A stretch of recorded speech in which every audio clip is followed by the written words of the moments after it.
Hello students, मेरा नाम है Sumit Hirani and welcome to my channel Phoenix chemistry academy. आज हम स्टार्ट करने वाले हैं क्लास 10th का chapter number 4 that is carbon and its compounds. तो यहां पे मैं हेडिंग दे देता हूं carbon and its compounds. Okay, so students, सबसे पहले तो हम इसका जो इंट्रोडक्शन पार्ट है वो देख लेते हैं। Will start with the definition of chemistry. What is the definition of chemistry? Chemistry का मीनिंग क्या होता है? तो chemistry is defined as a branch of science that deals with the study of composition, structure, properties and reactions by which one form of matter converts into the another form। ठीक है, यहां पर मैं definition लिख लेता हूं। It is a branch of science which deals with the study of composition, properties, structure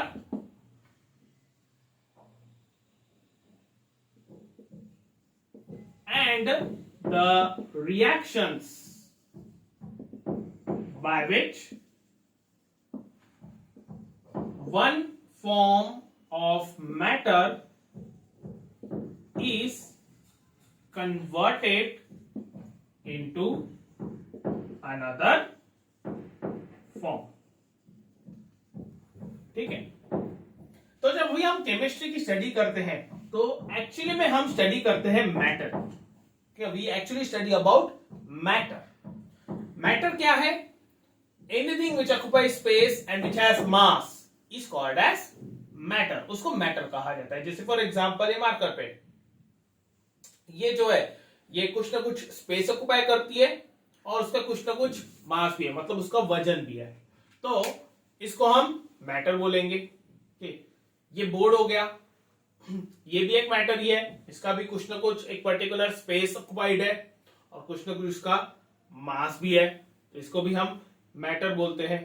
ठीक है, अगर हम किसी किताब की बात करें तो किताब का भी कुछ ना कुछ वहां पे मास रहता है, वजन रहता है, प्लस कुछ ना कुछ वो स्पेस ऑक्युपाई करता है। ओके, वाटर की बात करें तो वाटर का भी मास रहता है और वो कुछ ना कुछ स्पेस जो है वो ऑक्युपाई करता है। तो everything which is around us actually that is a matter. Even air जो है वो भी कुछ ना कुछ स्पेस ऑक्युपाई करती है और उसको भी कुछ ना कुछ मास रहता है, कुछ ना कुछ उसका वजन रहता है, तो उसको भी मैटर जो है वो कहा जाता है। तो anything which occupy space which has mass is called as matter. ठीक है, तो केमिस्ट्री में मेनली हम मैटर के बारे में जो है वो स्टडी करते हैं। आजू बाजू में जितनी भी चीज है वो सब के सब मैटर ही है। लेकिन जब हम मैटर के बारे में स्टडी कर रहे हैं तो मैटर के बारे में हम क्या स्टडी कर रहे हैं, मतलब if we are studying chemistry, तो केमिस्ट्री में हम मैटर के बारे में क्या वहां पे स्टडी करते हैं। एक्चुअली मैटर की स्टडी जो है वो फिजिक्स में भी होता है। फिजिक्स को भी इस तरीके से डिफाइन किया जाता है, the study of energy and matter is called as physics. उसी तरीके से यहाँ पर भी मैटर की स्टडी की जा रही है, लेकिन यहाँ पर जो हम मैटर की स्टडी कर रहे हैं that is in terms of composition of matter. Composition of matter मतलब कि उस पर्टिकुलर मैटर में, उस पर्टिकुलर चीज में कौन से कंपोनेंट्स, कौन से केमिकल्स, कौन से एलिमेंट्स, कौन से कंपाउंड्स जो है वो प्रेजेंट है। उसके बाद उसकी प्रॉपर्टीज, मैटर की प्रॉपर्टीज, उसकी फिजिकल और उसकी केमिकल प्रॉपर्टीज। मतलब फिजिकली मतलब कि उसका मेल्टिंग पॉइंट, बॉइलिंग पॉइंट क्या रहता है, उसका मोलार मास, उसका मॉलिक्यूलर मास जो है वो कितना है, उसका वॉल्यूम कितना है, ठीक है, उसका रिफ्रैक्टिव इंडेक्स वगैरह, ये सब उसकी फिजिकल प्रॉपर्टीज रहती है। उसके बाद केमिकल प्रॉपर्टीज के अंदर में केमिकल प्रॉपर्टीज भी आ जाती है। केमिकल प्रॉपर्टीज मतलब वो जो मैटर है किसके साथ कैसे वहां पे रिएक्ट कर रहा है, that is called as the chemical property. मतलब हम उस पर्टिकुलर मैटर के रिएक्शंस के बारे में जो है वो स्टडी कर रहे हैं, that is called as chemical properties. उसके बाद स्ट्रक्चर, स्ट्रक्चर मतलब उसका केमिकल स्ट्रक्चर। जब हम मैटर के बारे में, किसी एक पर्टिकुलर कंपाउंड के बारे में हम स्टडी कर रहे हैं तो हम उसके स्ट्रक्चर के बारे में भी स्टडी करते हैं, उसके मॉलिक्यूलर स्ट्रक्चर के बारे में भी स्टडी करते हैं। जैसे फॉर एग्जांपल हम वाटर ले लेते हैं, तो वाटर का स्ट्रक्चर जो है हम स्टडी करते हैं। हमें पता है कि वाटर का फॉर्मूला है H2O, तो इस H2O का केमिकल स्ट्रक्चर जो है वो कैसा रहेगा, जनरली इस तरीके से जो है वाटर का केमिकल स्ट्रक्चर जो है वो रहता है। ठीक है, तो this is what we studied in chemistry, उस पर्टिकुलर मैटर का जो है वो स्ट्रक्चर एंड द रिएक्शंस। ठीक है, उस मैटर की रिएक्शंस के बारे में जो है वो हम स्टडी करते हैं। Reactions in which that particular form of matter gets converted into another form. जैसे फॉर एग्जांपल हम कार्बन यानी कि कोल, जो कोयला रहता है, जब उसको बर्न करते हैं तो वो ऑक्सीजन के साथ रिएक्ट करता है और वो कन्वर्ट हो जाता है कार्बन डाइऑक्साइड में। तो ये क्या हो गया, ये एक रिएक्शन हो गई। Okay, this is particular reaction, one form of matter is getting converted into the another form. So this is the matter, reaction of the matter. So in chemistry we study about the composition, properties, structure and the reactions by which one form of matter gets converted into another form. ठीक है, अब जो chemistry है, mainly chemistry is divided into 3 different branches. Mainly, ऐसे तो बहुत सारी branches है, लेकिन मेनली इसको 3 ब्रांचेस में डिवाइड किया जाता है। एक है फिजिकल केमिस्ट्री, ठीक है, फिजिकल केमिस्ट्री। दूसरा है इनऑर्गेनिक केमिस्ट्री, इनऑर्गेनिक केमिस्ट्री। और तीसरा है ऑर्गेनिक केमिस्ट्री। ठीक है, third it is organic chemistry. ठीक है, physical chemistry, inorganic chemistry and organic chemistry. So सबसे पहले फिजिकल केमिस्ट्री। फिजिकल केमिस्ट्री एक ऐसी ब्रांच है केमिस्ट्री में जिसमें हम स्टडी करते हैं various laws and various principles related to the transformation of matter. ठीक है, जो जैसे फॉर एग्जांपल हम कंसीडर कर सकते हैं law of conservation of mass, जो प्रीवियस चैप्टर में केमिकल रिएक्शंस एंड इक्वेशंस में, उसमें हमने law of conservation of mass जो है वो देखा था। अपने क्लास 9th में भी law of conservation of mass के बारे में पढ़ाऊंगा, लॉ ऑफ कांस्टेंट प्रोपोर्शंस के बारे में भी पढ़ाऊंगा। तो ये जो लॉज रहते हैं ये किसको रिलेट करते हैं, जब मैटर कन्वर्ट होता है एक फॉर्म से दूसरे फॉर्म में। ओके, मतलब कि वही रिएक्शंस हुई वहां पर, तो उस वक्त ये लॉज जो है वो एप्लीकेबल रहते हैं, उस वक्त ये लॉज जो है वो अप्लाई होते हैं। तो फिजिकल केमिस्ट्री में हम वही पढ़ते हैं।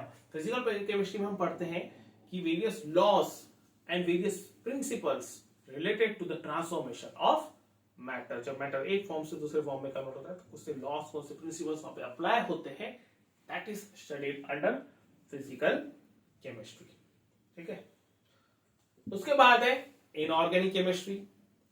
इनऑर्गेनिक केमिस्ट्री मतलब एक ऐसी केमिस्ट्री रहती है जिसमें हम कार्बन और उसके कंपाउंड्स को छोड़ के बाकी जितने भी एलिमेंट्स और उनके कंपाउंड्स हैं उसकी हम स्टडी करते हैं। ठीक है, मतलब कार्बन और उसके कंपाउंड्स हो, कार्बन एक पर्टिकुलर एलिमेंट है और उसके जो कंपाउंड्स रहते हैं उन सबकी स्टडी को हमने माइनस कर दिया केमिस्ट्री में से, तो बचे हुए जितने भी वहां पर एलिमेंट्स और उनके कंपाउंड्स है उनकी study comes under inorganic chemistry. उसको हम इनऑर्गेनिक केमिस्ट्री में स्टडी करते हैं। Okay, the study of the elements and their compounds other than carbon and its compounds are called as or is called as inorganic chemistry. ठीक है, उसके बाद last है ऑर्गेनिक केमिस्ट्री। तो Organic chemistry is a branch of chemistry that deals with the study of carbon and its compounds only. Okay, मतलब organic chemistry में हम सिर्फ और सिर्फ कार्बन और उसके कंपाउंड्स के बारे में ही स्टडी करते हैं और किसी चीज के बारे में और किसी एलिमेंट के बारे में या किसी और कंपाउंड के बारे में हम स्टडी नहीं करते हैं. Okay, it is a branch of chemistry that deals with the study of carbon and its compounds only. That is called as the organic chemistry. Okay. और ये जो हमारा चैप्टर है carbon and its compounds, it is related to this branch of chemistry only, that is organic chemistry. ठीक है, ये topic जो है कार्बन एंड इट्स कंपाउंड्स में ऑर्गेनिक केमिस्ट्री के अंदर ही वहां पे आता है. ठीक है, नोट कर लीजिए.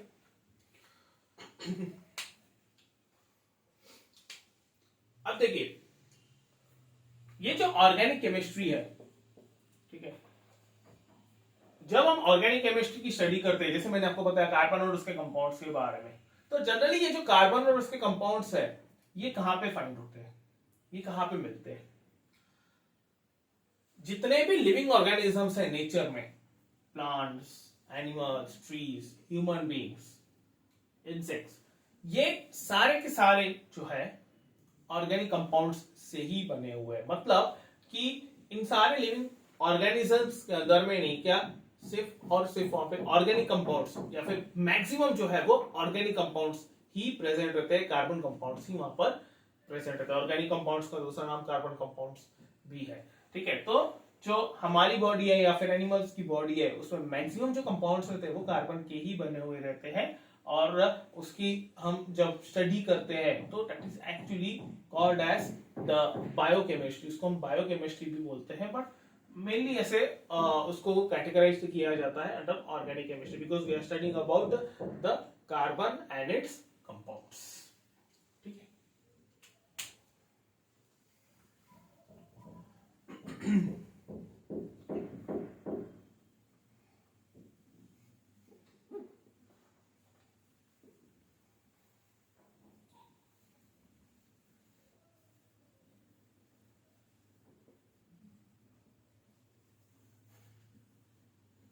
चलिए आगे बढ़ते हैं. उसके बाद नेक्स्ट है अकरेंस ऑफ कार्बन.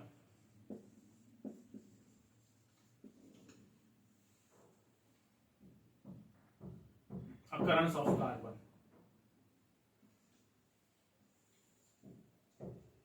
अब देखिए, जैसे कि मैंने आपको पिछले पॉइंट में बताया कि ऑर्गेनिक केमिस्ट्री एक सेपरेट ब्रांच है केमिस्ट्री की, जिसमें हम सिर्फ और सिर्फ कार्बन और उसके कंपाउंड्स के बारे में ही स्टडी करते हैं. तो ये जो है study of carbon and its compounds, ठीक है, ऐसा क्यों है कि कार्बन और उसके कंपाउंड्स की जो स्टडी है वो पूरी तरीके से सेपरेट है और बाकी बचे हुए जितने भी एलिमेंट्स 117 118 एलिमेंट्स जो है उनकी जो स्टडी है वो एक सेपरेट केमिस्ट्री में रखी गई है, दैट इज इनऑर्गेनिक केमिस्ट्री. ठीक है, तो उसके पीछे रीजन ये है कि कार्बन के जो कंपाउंड्स है वो बहुत ज्यादा है. There are huge number of carbon compounds, huge, बहुत ज्यादा अमाउंट में जो है वो कार्बन कंपाउंड्स नेचर में प्रेजेंट है. इसीलिए उसकी स्टडी को जो है वो सेपरेट किया गया है, उसकी स्टडी को जो है वो अलग से रखा गया है. ठीक है, अब जो कार्बन है वो नेचर में कार्बन प्रेजेंट कितने अमाउंट में है, लाइक वहां पे क्वेश्चन आता है कि अगर सपोज कार्बन के बहुत सारे अगर कंपाउंड्स वहां पर है तो इट इज ऑब्वियस कि उसका जो परसेंटेज रहेगा, उसका जो अमाउंट रहेगा नेचर में कार्बन एलिमेंट का, वो भी बहुत ज्यादा रहेगा. ठीक है, बट ऐसा नहीं है. There are compounds, there are so many carbon compounds in nature, but the percentage of carbon in nature it is very less. ठीक है, जो परसेंटेज रहता है कार्बन का वो बहुत ज्यादा कम है.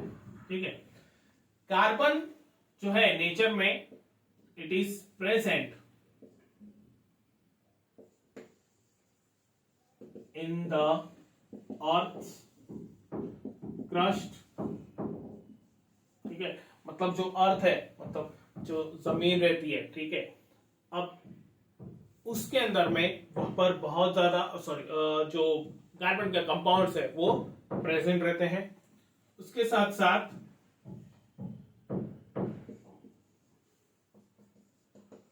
is present in the earth's crust and it is present in atmosphere as CO2 gas. ठीक है, एटमॉस्फेयर में जो है वो कार्बन प्रेजेंट है in the form of the carbon dioxide, और जो अर्थ क्रस्ट है, अर्थ क्रस्ट में भी वहां पर जो कार्बन के कंपाउंड्स है या फिर कार्बन एलिमेंट जो है वो प्रेजेंट है. ठीक है, अगर हम एटमॉस्फेयर की बात कर रहे हैं तो एटमॉस्फेयर में जो कार्बन डाइऑक्साइड गैस है इट इज अराउंड 0.03%, और अर्थ क्रस्ट में जो कार्बन प्रेजेंट है इट इज 0.02%. ठीक है, परसेंटेज जो है it is very very less, बहुत ज्यादा कम है, लेकिन उसके बावजूद जो नंबर ऑफ कार्बन कंपाउंड्स है वो नेचर में बहुत ज्यादा है. ठीक है, there are millions and millions trillions of the carbon compounds which are present in nature. ठीक है, अब तो यहाँ पे सवाल ये आता है कि ऐसा क्यों, इतना कम अमाउंट रहने के बावजूद, कार्बन का इतना लेस अमाउंट रहने के बावजूद नेचर में जो उसके नंबर ऑफ कंपाउंड्स है वो इतने ज्यादा क्यों है? Why there are so many carbon compounds present in nature such that we have separated the study of chemistry. क्यों ऐसा? ठीक है, तो उसके पीछे भी कुछ रीजंस है. We study about those reason later on in the chapter. ठीक है,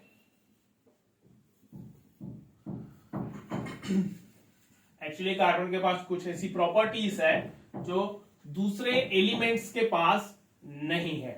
ठीक है, जिस वजह से जो नंबर ऑफ कार्बन कंपाउंड्स है वो बहुत ज्यादा है. ठीक है, तो will study about those properties of the carbon letter on in the chapter. Next जो टॉपिक है वो है bonding in carbon. Okay, next topic it is bonding in carbon. Okay, now सबसे पहले तो बॉन्ड मतलब क्या? ठीक है, देखिए क्या होता है कि नेचर में जो एलिमेंट्स प्रेजेंट है वो एलिमेंट्स फ्री स्टेट में कभी भी नहीं रहते हैं. फ्री स्टेट मतलब कि अकेले सिंगल फॉर्म में वो कभी भी नहीं रहते. जैसे फॉर एग्जांपल सोडियम है. ठीक है, तो सोडियम जो है वो फ्री फॉर्म में नहीं रहता है, वो कभी भी सिंगल फॉर्म में नहीं रहता है, वो हमेशा कंबाइंड फॉर्म में मिलता है. किसी न किसी के साथ वो ऐसे जुड़ के जो है वो कंपाउंड फॉर्म में वहां पे मिलता है. ठीक है, ऐसा क्यों? क्योंकि सोडियम जो है बहुत ज्यादा रिएक्टिव है. ओके, सोडियम बहुत ज्यादा रिएक्टिव है, तो इसलिए वो क्या करता है, किसी न किसी के साथ जाके रिएक्ट कर लेता है और एक कंपाउंड जो है वो फॉर्म कर लेता है. जैसे फॉर एग्जांपल ऑक्सीजन के साथ वो रिएक्ट किया और वो बनाता है सोडियम ऑक्साइड Na2. ठीक है, अब ये जो सोडियम और ऑक्सीजन है उनके बीच में जो फोर्स ऑफ अट्रैक्शन रहता है, ठीक है, अगर दोनों एक दूसरे से जुड़े हुए हैं तो इसका मतलब there is a force of attraction between the two elements, between the two atoms, that is sodium and oxygen. तो उस फोर्स ऑफ अट्रैक्शन को, force of attraction between the two different atoms is called as bond. ठीक है, इसको जो है वो bond कहा जाता है. जब दो अलग अलग एटम्स के बीच में फोर्स ऑफ अट्रैक्शन रहता है that is called as a bond. ठीक है, जैसे फॉर एग्जांपल हमने ले लिया NaCl. तो इसमें क्या होता है, Na पॉजिटिव रहता है और Cl नेगेटिव रहता है. तो ये पॉजिटिव और नेगेटिव है, ऑपोजिट चार्ज है, तो ऑपोजिट चार्ज के बीच में हमेशा फोर्स ऑफ अट्रैक्शन रहता है, वो एक दूसरे को अट्रैक्ट करते हैं और वो फॉर्म करता है वहां पे मॉलिक्यूल NaCl. ठीक है, तो ये जो फोर्स ऑफ अट्रैक्शन है दो ऑपोजिटली चार्ज्ड आयन के बीच में, इसको ही कहा जाता है bond. It is called as a bond. The force of attraction between the two oppositely or the force of attraction between the two atoms is called as bond. ठीक है. अब ये जो बॉन्ड है, बॉन्ड मेनली दो प्रकार के रहते हैं. एक रहता है आयोनिक बॉन्ड और दूसरा रहता है कोवेलेंट बॉन्ड. एक है आयोनिक बॉन्ड और दूसरा रहता है covalent bond. Okay. Ionic bond के बारे में हम थोड़ा बाद में स्टडी करेंगे. Okay, in the upcoming chapters. As of now मैं आयोनिक बॉन्ड के बारे में ये बोल सकता हूं कि आयोनिक बॉन्ड जो है वो जनरली सॉल्ट्स में देखा जाता है between the oppositely charged ions. जैसे हमने यहाँ पे देखा Na पॉजिटिव और Cl नेगेटिव जो है वो आपस में कंबाइन हो गए और NaCl बनाया, तो उनके बीच में एक बॉन्ड है. तो ये कौन सा बॉन्ड हो गया? ये हो गया आयोनिक बॉन्ड. ठीक है, ये हो गया आयोनिक बॉन्ड. और जो दूसरा बॉन्ड है वो है कोवेलेंट बॉन्ड. कोवेलेंट बॉन्ड मतलब वो भी दो अलग अलग एटम्स के बीच में ही रहता है. एक फोर्स ऑफ अट्रैक्शन है, लेकिन उसमें नहीं क्या जो बॉन्ड करने का जो तरीका है वो डिफरेंट है as compare to ionic bond. ठीक है. नाउ हम इसको जो है इस कोवेलेंट बॉन्ड को हम डिटेल में देखेंगे इसी चैप्टर में. अभी now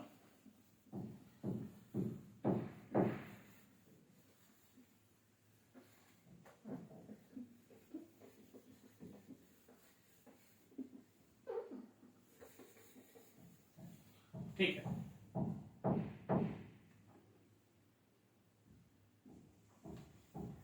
so bonding in carbon. Now अगर हम कार्बन की बात करें, carbon, so it's symbol is C. Atomic number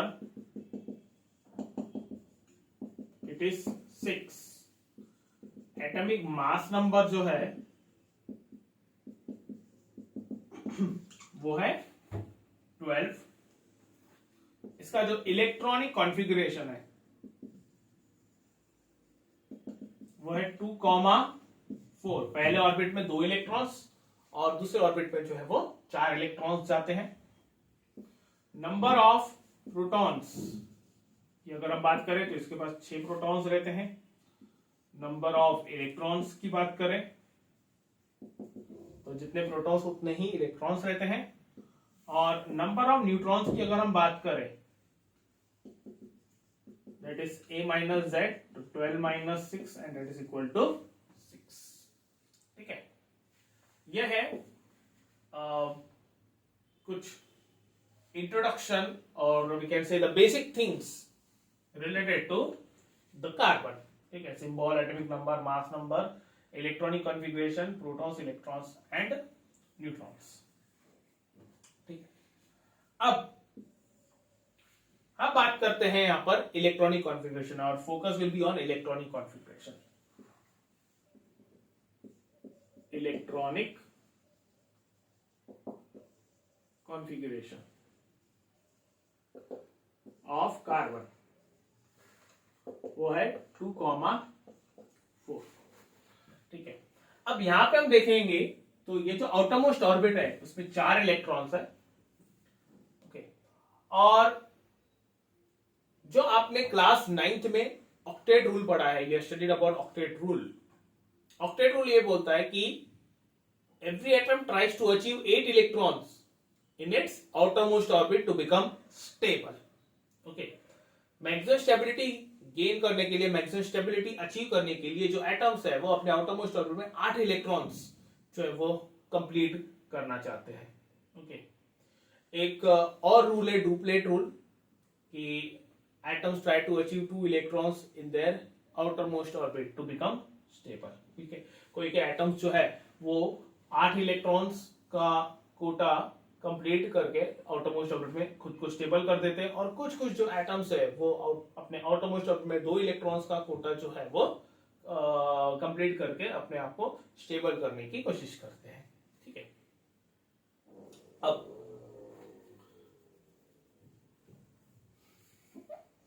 अगर हम कार्बन की बात करें तो कार्बन जो है it tries to achieve, carbon tries to achieve the electronic configuration of its nearest noble gas। ठीक है, कार्बन जो है वो अपने नियरेस्ट नोबल गैस का कॉन्फ़िगरेशन अचीव करने की कोशिश करता है। नियरेस्ट नोबल गैस मतलब जो पीरियोडिक टेबल है जिसमें एलिमेंट्स को क्लासिफाई किया जाता है in the increasing order of atomic number, उस पर्टिकुलर पीरियोडिक टेबल के हिसाब से वहां पे कार्बन जो है वो अपना अचीव करना, इलेक्ट्रॉनिक कॉन्फ़िगरेशन जो है वो अचीव करना चाहता है। यहाँ पे मैं वो लिख लेता हूँ कॉन्फ़िगरेशन और sorry the elements, arrangement of elements. पहले आता है हाइड्रोजन, फिर हीलियम, फिर आता है लिथियम, बेरिलियम, फिर आता है boron, carbon, nitrogen, oxygen, fluorine, neon.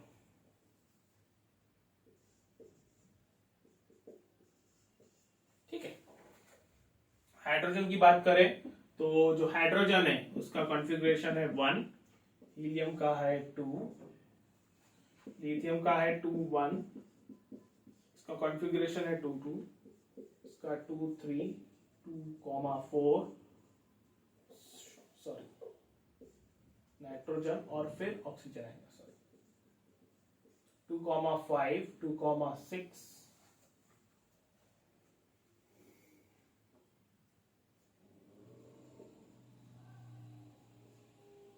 2,7 and 2,8। ठीक है,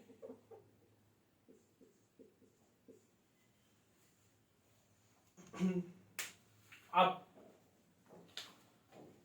यहां पे ये जो मैंने यहां पे 10 एलिमेंट्स लिखे हैं, इन 10 एलिमेंट्स में 2 एलिमेंट्स जो है वो नोबल गैस है, एक तो हीलियम और दूसरा है नियोन। ठीक है, हीलियम और नियोन जो है वो इनर्ट गैसेस है और रूल ये बोलता है कि every element tries to achieve the electronic configuration of its nearest noble gas. मतलब हर एलिमेंट जो है वो अपने सबसे पास वाले जो नोबल गैस है उसका कॉन्फ़िगरेशन अचीव करने की कोशिश करता है। तो अगर हम कार्बन की बात करें तो कार्बन से 4 एलिमेंट्स दूरी पर नियोन है। मतलब अगर हम कार्बन की बात करें तो उसके बाद नाइट्रोजन आता है, ऑक्सीजन, फ्लोरीन, नियोन 1 2 3 4। चौथे नंबर पे जो है वो नियोन आ रहा है उसके राइट साइड में। और अगर सपोज हम उसके लेफ्ट साइड में चले गए तो लेफ्ट साइड में बोरॉन, बेरिलियम, लिथियम और फिर हीलियम 1 2 3 4। ठीक है, मतलब कि दोनों भी नोबल गैसेस जो है कार्बन से 4 एलिमेंट्स की दूरी पे, मतलब वो इक्वल डिस्टेंस पे है। तो इसका मतलब ये हुआ कि कार्बन जो है वो नियोन का इलेक्ट्रॉनिक कॉन्फ़िगरेशन अचीव कर सकता है या फिर वो हीलियम का भी इलेक्ट्रॉनिक कॉन्फ़िगरेशन अचीव कर सकता है एज पर दिस रूल कि every element tries to achieve the electronic configuration of its nearest noble gas. तो वो नियोन की भी कॉन्फ़िगरेशन अचीव कर सकता है या फिर हीलियम की भी कॉन्फ़िगरेशन जो है वो अचीव कर सकता है। ठीक है, in order to become stable, in order to complete its stability, in order to achieve its stability। ठीक है, तो ये होता कैसे है एक्चुअली में? फिर कार्बन जो है वो क्या करता है, वो क्या वो नियोन की कॉन्फ़िगरेशन अचीव करता है या फिर हीलियम की? ठीक है, तो आइए देखते हैं।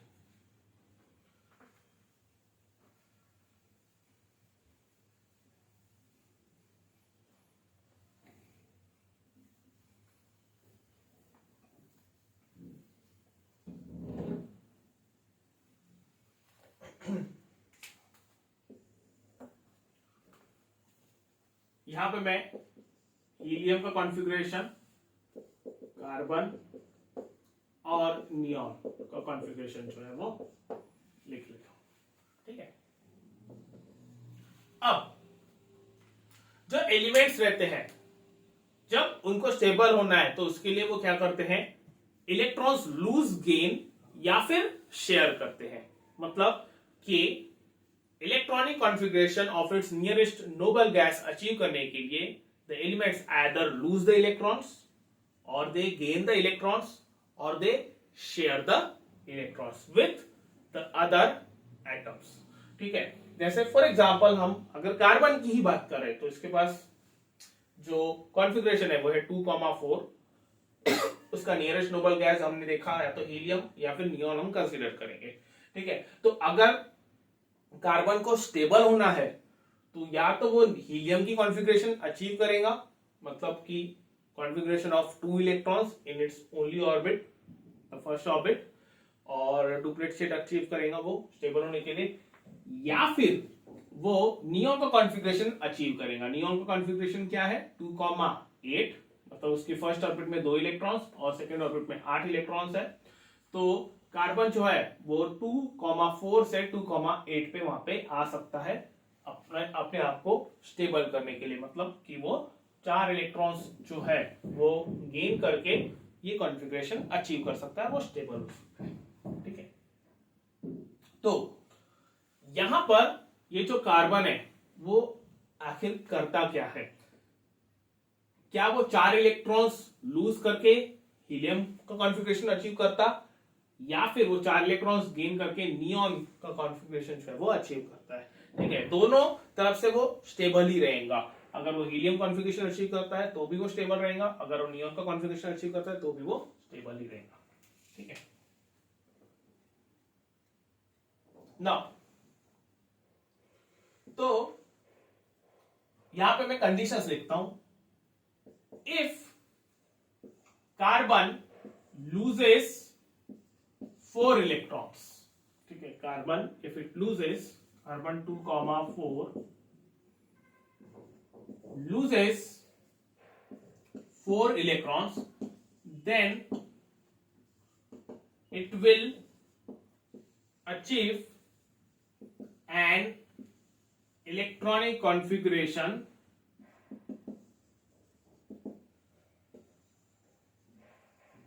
of 2। ठीक है, 4 इलेक्ट्रॉन्स अगर उसने लूज कर दिए तो आउटरमोस्ट ऑर्बिट के 4 इलेक्ट्रॉन्स वहां पे चले जाएंगे और बचेंगे सिर्फ 2 electrons, and will acquire 4 positive charge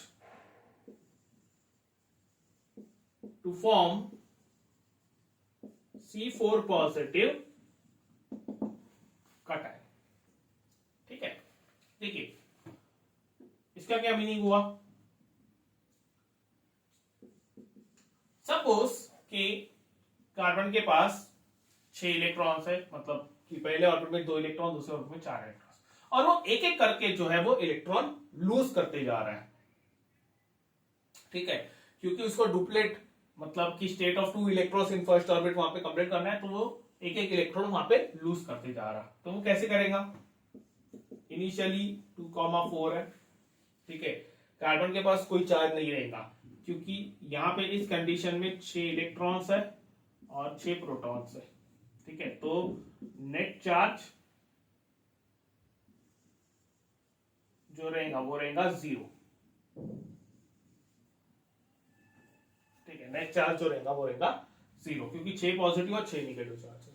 ठीक है, अब सपोज कि कार्बन ने एक इलेक्ट्रॉन लूज कर दिया। ठीक है, यहां पे मैं लिखता हूं कार्बन लूज 1 इलेक्ट्रॉन, तो क्या होगा? कॉन्फ़िगरेशन बन जाएगा 2,3। ठीक है, कभी भी इलेक्ट्रॉन जो है वो पहले लास्ट ऑर्बिट, आउटरमोस्ट ऑर्बिट से वहां पे लूज होता है। तो 4 में से एक इलेक्ट्रॉन उसने लूज कर दिया, तो यहां पे होगा 2,3। ठीक है, तो टोटल इलेक्ट्रॉन्स हो गए 5। लेकिन जो प्रोटॉन्स है वो अभी भी उतने ही है, प्रोटॉन लूज नहीं हुए, इलेक्ट्रॉन लूज हुआ है। प्रोटॉन तो न्यूक्लियस में प्रेजेंट रहता है, जो बाहर नहीं निकल सकता है। ठीक है, वो बहुत ज्यादा टाइटली पैक रहता है। तो प्रोटॉन्स वहां पे हो गए 6 और 6 पॉजिटिव और 5 निगेटिव, तो टोटल जो चार्ज रहेगा नेट चार्ज वो रहेगा +1।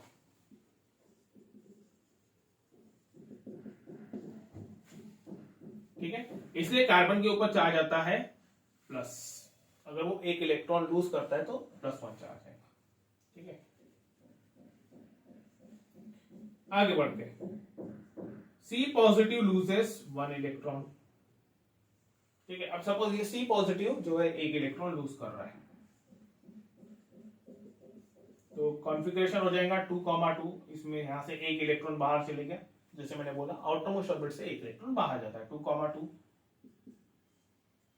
यहां पे होंगे 4 इलेक्ट्रॉन, प्रोटॉन्स उतनी, जो नेट चार्ज रहेगा +2। ठीक है, तो यहां पे मैं लिखता हूं 2+। सिमिलरली फिर से उसने एक इलेक्ट्रॉन लूज किया 2,1, तो यहां पे हो जाएंगे 3 इलेक्ट्रॉन, 6 प्रोटॉन,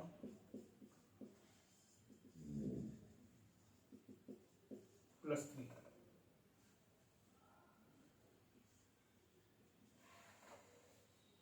ठीक है, ऐसे करके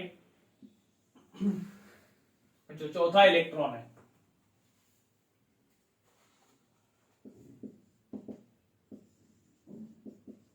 लूज 1 इलेक्ट्रॉन, वहां पे फिर एक और पॉजिटिव चार्ज, जैसे जैसे एक एक इलेक्ट्रॉन वो लूज करते जाएगा वैसे वैसे इसके ऊपर एक पॉजिटिव चार्ज वहां पे बढ़ते जाएगा। कॉन्फ़िगरेशन हो जाएगा 2, यहाँ पे 2 इलेक्ट्रॉन और 6 प्रोटॉन हो जाएंगे, नेट चार्ज +4। ठीक है, अब तो क्या ये चीज पॉसिबल है? क्या कार्बन एक एक करके चारों इलेक्ट्रॉन्स लूज कर सकता है और वो फॉर्म कर सकता है C4 पॉजिटिव? तो यहां पे जो आंसर है वो ये है कि it is very difficult for carbon atom to lose 4 electrons and achieve a state of C4 positive. ठीक है, 4 इलेक्ट्रॉन लूज करके C4 पॉजिटिव की स्टेट अचीव करना कार्बन के लिए बहुत ज्यादा मुश्किल है। ठीक है, अब ऐसा क्यों?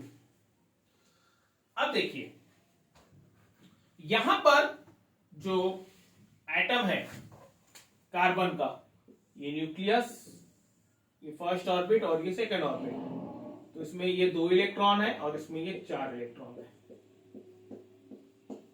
ठीक है, ये न्यूक्लियस है जिसमें 6 प्रोटॉन और 6 न्यूट्रॉन है, और हमें पता है कि जो न्यूक्लियस है वो इलेक्ट्रॉन्स को पकड़ के रखता है।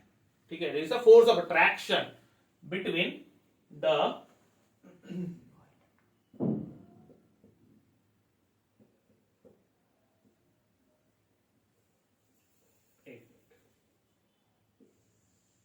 न्यूक्लियस 6 प्रोटॉन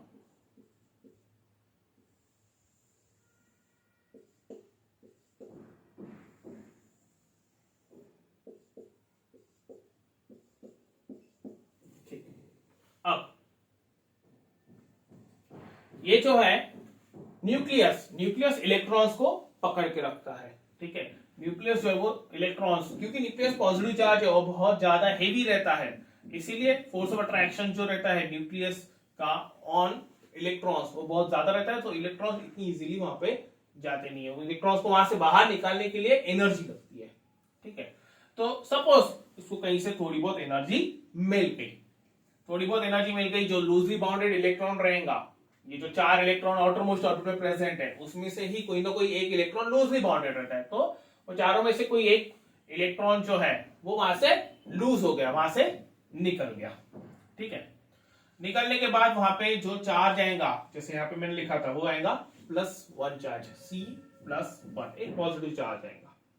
ठीक है, अब सेकेंड केस में क्या होता है कि ये अब यहां पे 5 इलेक्ट्रॉन्स आ गए और 6 प्रोटॉन्स, 5 इलेक्ट्रॉन्स और 6 प्रोटॉन्स, ये 5 इलेक्ट्रॉन 1 2 3 4 5।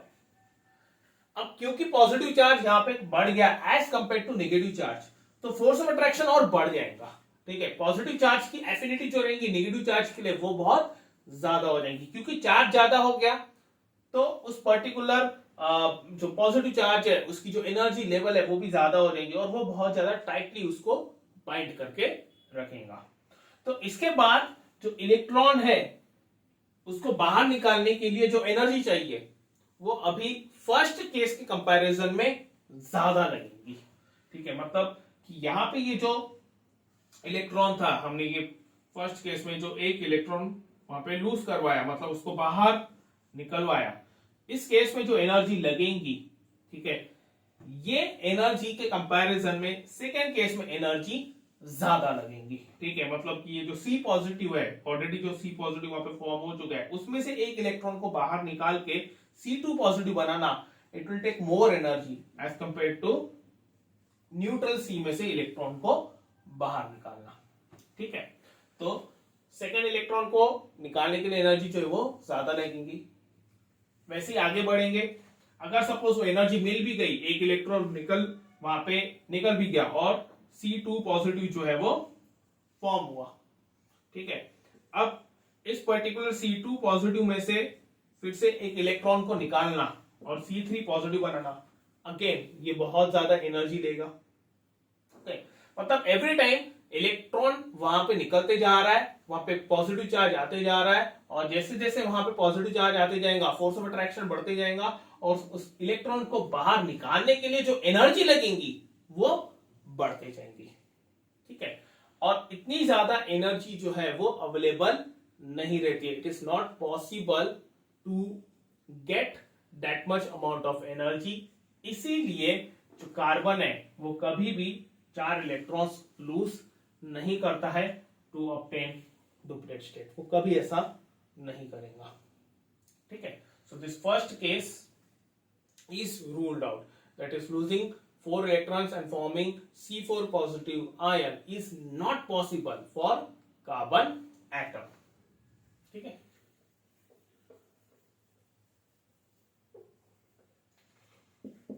so यहां पे लिखता हूं, it is not possible for carbon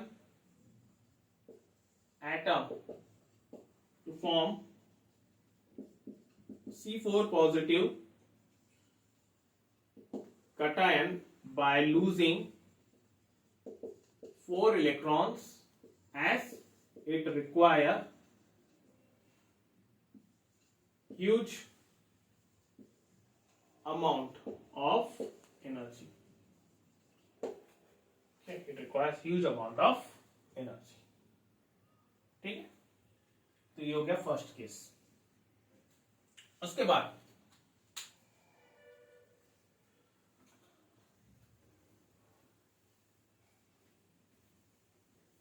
second case जो है,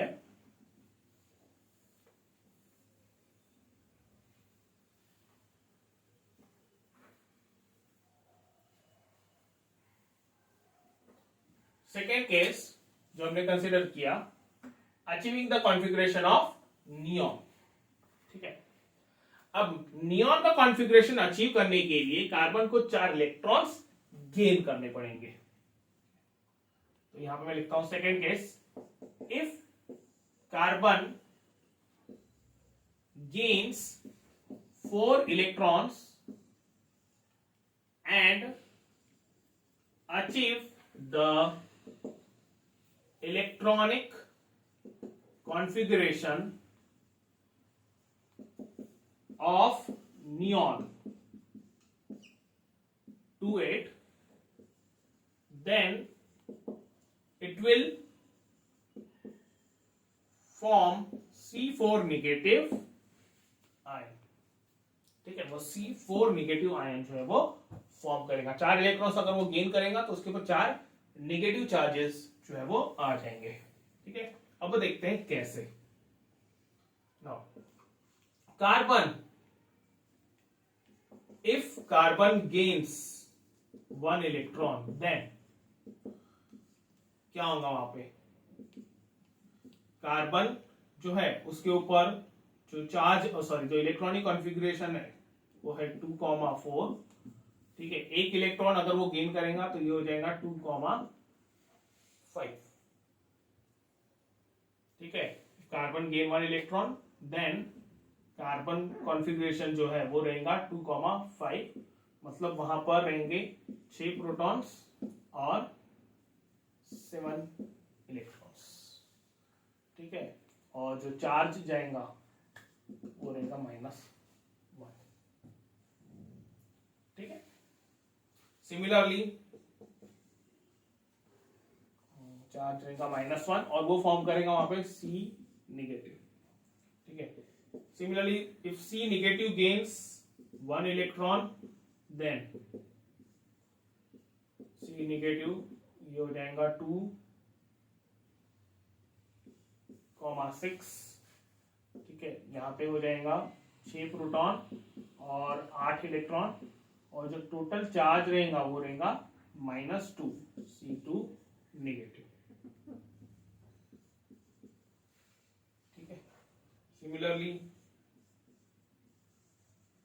gain 1 electron, then C2 negative 2,7 हो जाएगा, क्या होगा 6 प्रोटॉन्स और 9 इलेक्ट्रॉन्स, टोटल चार्ज जो रहेगा वो रहेगा -3, दैट इज C3 नेगेटिव, ठीक है। और if C3 negative gains 1 electron, then there will be C4 negative 2,8, इसमें रहेंगे 6 प्रोटॉन और 10 इलेक्ट्रॉन, ठीक है। चार्ज रहेगा -4, ठीक है। अब इस केस में हम ये देख रहे हैं कि जब C4 नेगेटिव आयन फॉर्म हो रहा है, मतलब एक अनायन फॉर्म हो रहा है, तो in that case there are 6 protons and 10 electrons. Protons 6 ही है और इलेक्ट्रॉन्स 10 है, ठीक है। अब जो डिफरेंस है चार्जेस के बीच में वो बहुत ज्यादा है। प्रोटॉन्स के लिए बहुत मुश्किल रहता है 10 इलेक्ट्रॉन्स को होल्ड करना, ठीक है, 10 इलेक्ट्रॉन्स को पकड़ के रखना, क्योंकि वो खुद 6 है सिर्फ, और वहां पर 10 इलेक्ट्रॉन्स जो है वो प्रेजेंट है, ठीक है। तो उन 6 इलेक्ट्रॉन्स को, उन 10 इलेक्ट्रॉन्स को पकड़ के रखना बहुत ज्यादा टफ हो जाता है। इसीलिए भी जो इलेक्ट्रॉन्स है, इसीलिए ये जो कार्बन है वो 4 इलेक्ट्रॉन्स गेन नहीं करता। तो यहां पे लिखता हूं मैं कि it is very difficult for carbon atom to hold on to 10 electrons with 6 protons.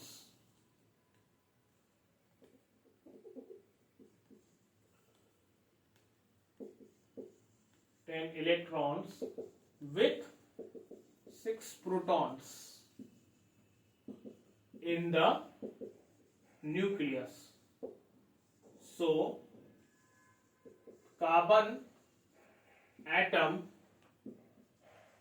never forms C4 negative अनायन, ठीक है, क्योंकि 6 प्रोटॉन्स और 10 इलेक्ट्रॉन्स के बीच में वहां पे वो जो डिफरेंस है वो बहुत ज्यादा है, इसीलिए वो जो C4 नेगेटिव है वो रहता है अनस्टेबल, और इसीलिए वहां पे C4 नेगेटिव आयन जो है वो फॉर्म नहीं होता है। मतलब वो इस तरीके से 4 इलेक्ट्रॉन्स गेन करके नियॉन का इलेक्ट्रॉनिक कॉन्फ़िगरेशन अचीव नहीं करता, ठीक है।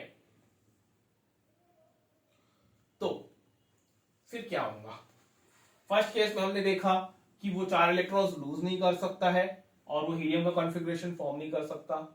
सेकेंड केस में हम ये देख रहे हैं कि वो 4 इलेक्ट्रॉन्स गेन नहीं कर सकता और नियॉन का कॉन्फ़िगरेशन अचीव नहीं कर सकता है। तो फिर वो करता क्या है? Now carbon overcomes these two problems, these two difficulties by sharing its 4 electrons with other atoms, ठीक है।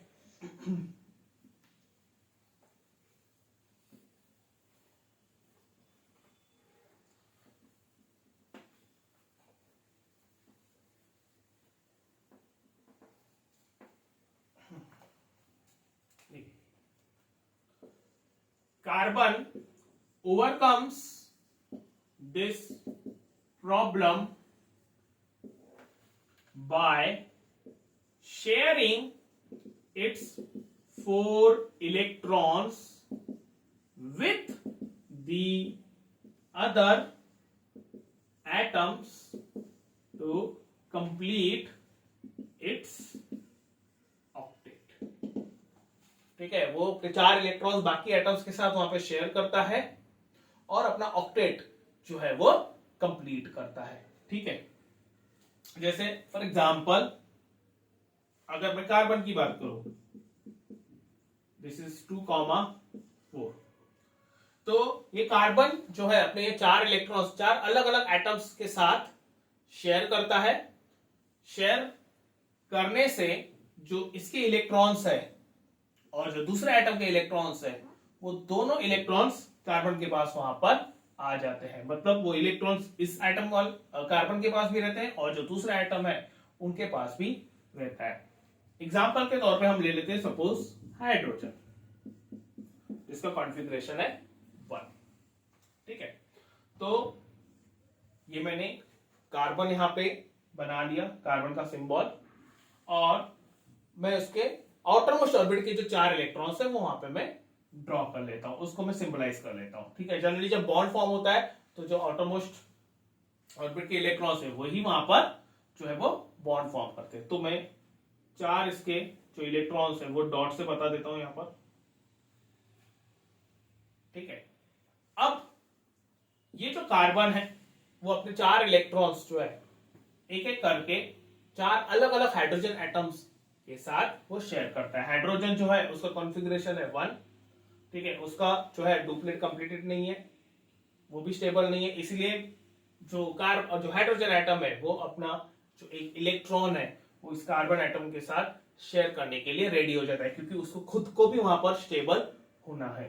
वही एटम्स जो है वो इलेक्ट्रॉन्स शेयर करेंगे कार्बन एटम्स के साथ जिनको खुद को स्टेबल होना है, जिनकी खुद की वहां पे जो स्टेबिलिटी जो है वो अचीव करनी है. That's why they are sharing the electrons. तो यहां पर ये जो हाइड्रोजन है उसका एक इलेक्ट्रॉन जो है मैं वहां पे डिनोट करता हूं क्रॉस से. तो यहां पर एक हाइड्रोजन रहेगा.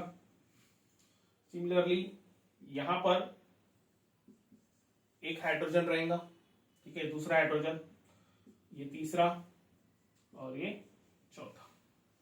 ठीक है, अब देखा जाए तो ये जो कार्बन है इसने अपने 4 इलेक्ट्रॉन्स जो है वो 4 अलग अलग हाइड्रोजन एटम्स के साथ शेयर किए. ठीक है, यहां पर ये इलेक्ट्रॉन इस इलेक्ट्रॉन हाइड्रोजन के इस इलेक्ट्रॉन के साथ शेयर्ड है. यहाँ पे ये इलेक्ट्रॉन हाइड्रोजन के इस इलेक्ट्रॉन के साथ शेयर्ड है. ये इलेक्ट्रॉन हाइड्रोजन के इस इलेक्ट्रॉन के साथ शेयर्ड है. ये इलेक्ट्रॉन हाइड्रोजन के इस इलेक्ट्रॉन के साथ वहां पे शेयर्ड है. तो ये जो 2 इलेक्ट्रॉन्स है ये कार्बन के पास भी है और हाइड्रोजन के पास भी है. शेयरिंग का मतलब कि जो इलेक्ट्रॉन्स है वो दोनों एटम्स के साथ दोनों एटम्स के पास है इक्वली. तो ये 2 इलेक्ट्रॉन्स हाइड्रोजन के पास भी है, ये 2 इलेक्ट्रॉन्स कार्बन के पास भी है. सिमिलरली ये 2 इलेक्ट्रॉन्स इस हाइड्रोजन के पास है और कार्बन के पास भी है. ये 2 इलेक्ट्रॉन्स इस हाइड्रोजन के पास है और कार्बन के पास भी है. ये 2 इलेक्ट्रॉन्स कार्बन के पास और इस हाइड्रोजन के पास है. ठीक है, तो इसका मतलब ये हर जगह से जो कार्बन है उसने अपना एक एक इलेक्ट्रॉन हाइड्रोजन के एक एक इलेक्ट्रॉन के साथ वहां पे शेयर किया है. ठीक है, अब इस शेयरिंग में हुआ ये है कि इस कार्बन के पास आ गए टोटल 8 इलेक्ट्रॉन्स. देखिए, ये मैंने सर्कल बनाया और इस सर्कल में आप देखेंगे ये 2 इलेक्ट्रॉन्स, ये 2 और ये 2, ये हो गए 8. मतलब उसने अपना ऑक्टेट कंप्लीट कर लिया. और उसके साथ ही साथ जो हाइड्रोजन है उसने भी अपना डुप्लेट कंप्लीट कर दिया. ये 2 इलेक्ट्रॉन्स जो है वो इस हाइड्रोजन के पास भी है. ठीक है, जैसे मैंने बताया शेयरिंग हुई है तो 2 इलेक्ट्रॉन्स इस कार्बन के पास है, 2 इलेक्ट्रॉन्स इस हाइड्रोजन के पास भी है. ठीक है, तो उसका डुप्लेट कंप्लीट हुआ. सिमिलरली इसका भी डुप्लेट कंप्लीट हुआ, इसका भी डुप्लेट कंप्लीट हुआ और इसका भी डुप्लेट कंप्लीट हुआ है. ठीक है, so this is how the carbon share its 4 electron and complete it's octet. ठीक है, अब ये जो शेयरिंग हुई है इलेक्ट्रॉन्स की, और उस इलेक्ट्रॉन्स की शेयरिंग की वजह से जो फोर्स ऑफ अट्रैक्शन है, जो बॉन्ड हुआ है, that bond is called as covalent bond.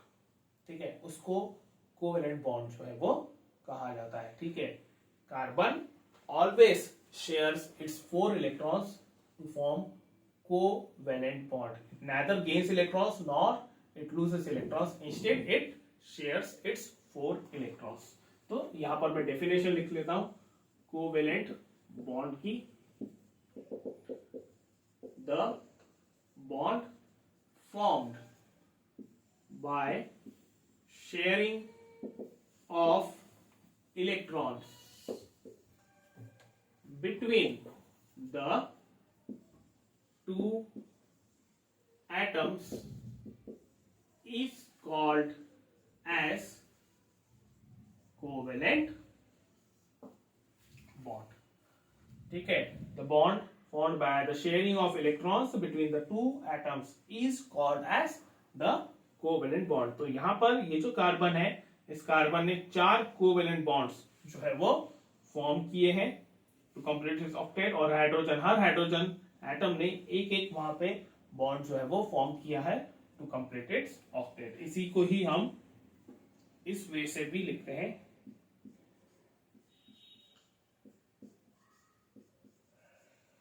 Okay, carbon single bond hydrogen, single bond hydrogen, single bond hydrogen, single bond hydrogen. This is called as CH4 and its name is